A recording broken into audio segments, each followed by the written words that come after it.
ওরে বাবা, শীতকাল থেকে এবার গরমকাল পড়ছে, আর যারা এখন প্লাস্টার করতে যাবে মাথায় হাত পড়ে যাচ্ছে, কারণ এই যে ছবিটা দেখাচ্ছি এরকম মাকড়সার জালের মতো ফাটল চলে আসছে।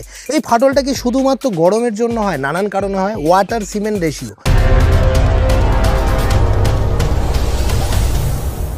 ওয়াটার সিমেন্ট রেশিও কি জানেন না, তাই তো? এটা ইঞ্জিনিয়ারিং পরিভাষা হয়ে গেল। ব্যাপারটা হচ্ছে যে ধরুন যতটা পরিমাণ সিমেন্টে যতটা পরিমাণ জল দেওয়ার দরকার আছে, অনেক জায়গায় দেখেছি সেই দইয়ের মতো জল দিয়ে পাতলা মশলা করে ফেলে, তারপর তাতে দেখা যাচ্ছে পাতলা হয়ে গেছে, দাও আরও কিছু বালি, দাও আরও কিছু সিমেন্ট, এইভাবে মিশিয়ে দিয়ে সেটাকে শক্ত করার চেষ্টা করা হয়, কিন্তু তখনই মশলার ভাগটা গণ্ডগোল হয়ে যায়। ওয়াটার সিমেন্ট রেশিও গণ্ডগোল হয়, সিমেন্ট স্যান্ড রেশিও গণ্ডগোল হয়। রেশিও চেঞ্জ হওয়াটাও যেমন একটা কারণ। দ্বিতীয় কারণ হচ্ছে সবথেকে গুরুত্বপূর্ণ যেটা কারণ, সেটা হচ্ছে যে টেম্পারেচার এবং ল্যাক অফ কিউরিং, মানে জল দিয়ে কিউর করাটা কম হয়ে যায়। তো এই যে সমস্যাটা, সেটা দূর করার কি কোনো রাস্তা নেই? এবং একজন আমাকে প্রশ্ন করেছিল, প্রশ্নটা করার কি দরকার আছে, আমরাও জানি। ধরুন একটা দুতলা বিল্ডিংয়ের প্লাস্টার হচ্ছে, প্লাস্টার কিভাবে হয়? উপর থেকে নিচের দিকে নামে, খুব ভালো করে বুঝতে হবে, উপর থেকে নিচের দিকে নামে। এবার ধরুন উপরটা করেছে, ধরুন একদিনে হয় 6 ফুট উপরটা প্লাস্টার হয়েছে, তারপরের দিন সকালবেলা তারপরের অংশটা নিচের দিকটা প্লাস্টার করতে নামবে। এবার উপরটা প্লাস্টার হয়েছে মানে আমরা কি বলেছি, যে প্লাস্টারকে শুকোতে দিলে হবে না, সবসময় জল দিতে হবে। মিস্ত্রিরা নিচেটা প্লাস্টার করছে, আপনি তখন জল দেবেন কি করে? হ্যাঁ, ভাবছেন না? ভাবুন, সত্যি তো সেই সময় জল দিতে গেলে তো সেই জলেতে যে নতুন অংশটা প্লাস্টার হচ্ছে সেটা নষ্ট হয়ে যাবে। এমন অবস্থায় জল দেওয়া যায় না। কাজের শুরুতে একবার জল দিয়ে দেওয়া হয়, কাজের শেষেতে জল দিতেই পারা যায় না। বিকেলের দিকে পুরো রোদ পায়, নিচের প্লাস্টারটা তো ঠিক আছে, তার উপরের অংশটা পুরো তেতে যায়, আর তখনই ফাটগুলো ডেভেলপ করতে শুরু করে দেয়, আমরা কিছু করতে পারি না। এই সমাধানটা এর কোনো সমাধান যদি বলেন যে আমি তাহলে কি করতে এসেছি, সমাধান দিতেই এসেছি। সেটা কিভাবে করা যায় একটা খুব ভালো করে বলছি শুনুন। আমরা সকলে জানতাম যে কোনো জিনিস করার পর 7 দিন জল দিতে হয়, সবাই তাই বলে, কিন্তু করার আগে কতটা আমাদেরকে সেটাকে রক্ষণাবেক্ষণ করতে হয় সেই নিয়ে কিন্তু সচরাচর ভিডিওতে কেউ বলে না।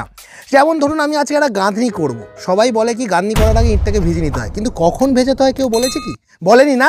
আমি বলবো, ইঞ্জিনিয়ার কিংসুক কুমার, ইটটাকে যেদিন গাঁথছেন সেদিন সকালবেলা ভিজিয়ে কোনো লাভ নেই। ইটটাকে একদিন আগে খুব ভালো হয় একটা চেম্বারের মতো যদি থাকে, চৌবাচ্চা, তাতে ডুবিয়ে রেখে দিলে সেখান থেকে পরের দিন মানে যখন কাজে লাগাবেন তার 2 থেকে 3 ঘন্টা আগে যদি তুলে রাখেন, ওই যে ইটটা ভিজে রইলো, ওয়াটার অ্যাবজর্ব করে, that is the perfect example of curing. Okay, আচ্ছা বন্ধুরা, আপনি কি এখনও এই ভিডিওটি দেখেননি? যদি এই ভিডিওটি এখনও না দেখে থাকেন তাহলে অতি সত্বর আই বাটনে ক্লিক করুন আর গিয়ে ভিডিওটা দেখে আসুন। আর যদি মনে হয় ভিডিওটা আপনি শেষেও দেখতে পারেন। তো এইভাবে তো কেউ করে না, আমিও করতে পারি না, কিন্তু তাহলে বলেন আপনি জ্ঞান দিচ্ছেন। জ্ঞান দিচ্ছি সচেতন করার জন্য, যতটা করতে পারবেন। ডুবাতে না পারলেও ইটটাকে 2 দিন আগে থেকে ভিজিয়ে রাখতে হবে, বোঝা গেল? সিরিয়াসলি বলছি, ভেরি সিরিয়াস নোট, এটাকে আপনি কিন্তু খেয়াল রাখবেন, 2 দিন আগে থেকে ভিজিয়ে রাখতে হবে, তারপর সেটাকে কাজে লাগাবেন। এবং গাঁথার পরেও তাতে জল দেবেন নেক্সট 7 দিন। আমরা গাঁথার পরে হয়তো নেক্সট 7 দিন জল দিই, আগের কাজটা করি না। আগের কাজ নিয়ে ভিডিওটা, যেটা যেহেতু প্লাস্টার নিয়ে ভিডিওটা, থাম্বনেলে যেমনটা দেখেছেন, যে প্লাস্টারের কিউরিং করার খুব অসুবিধা, যেটা বলতে বলতে এইখানে চলে এলাম। মেন কথাটা হচ্ছে যে দেয়ালটা প্লাস্টার হবে, সেই দেয়ালটাকে ভিতরের দিক থেকে এবং বাইরের দিক থেকে প্লাস্টার করার অন্তত 1 সপ্তাহ আগে থেকে ভেজাতে হবে, দিনে 2 বার করে, সকালে একবার আর ঠিক বিকাল 4টে থেকে 5টার মধ্যে একবার, বোঝা গেল? এই যে ভেজানোর প্রক্রিয়াটা বলছি, যদি 7 দিন না পারেন 4 দিন অন্তত আপনাকে ভিজিয়ে রাখতে হবে। দেয়ালটা ভিজে যাবে, ইটের ভেতরে না জল চারিদিকে সর্বত্র স্যাচুরেট হয়ে অবস্থায় থাকবে, ঠান্ডা থাকবে। এমতো অবস্থায় আপনি প্লাস্টার শুরু করছেন। ম্যাক্সিমাম জায়গাতে কি হয়, দিনের দিন জল দিয়ে প্লাস্টারটা চালু হয়, ওইখানে গন্ডগোল হয়। তারপর কিউরিংটা, পরবর্তী কিউরিংটা এইভাবে উপরটা হয়েছে নিচেটা হচ্ছে বলে উপরটা করা যাচ্ছে না, এই সমস্যাগুলো থেকে থাকে।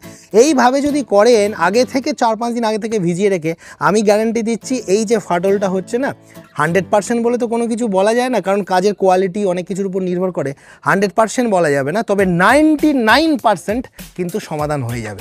তবে অবশ্যই এই গরমকালে যেহেতু প্লাস্টার করতে যাচ্ছেন, বাইরের প্লাস্টারের সময় একটা জিনিস খেয়াল রাখবেন।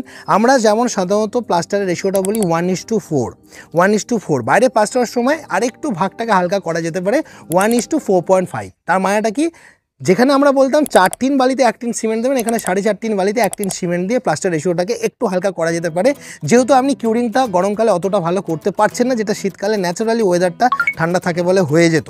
এটা হচ্ছে বাইরের প্লাস্টারের ক্ষেত্রে বেসিক্যালি আপনাকে মনে রাখতে হবে, ভিতরের দিকে সূর্যের আলো অতটা পৌঁছায় না, সেখানে 1:4 যেমন করছেন করে যেতে পারেন, অ্যাকচুয়ালি কোনো প্রবলেম হবে না।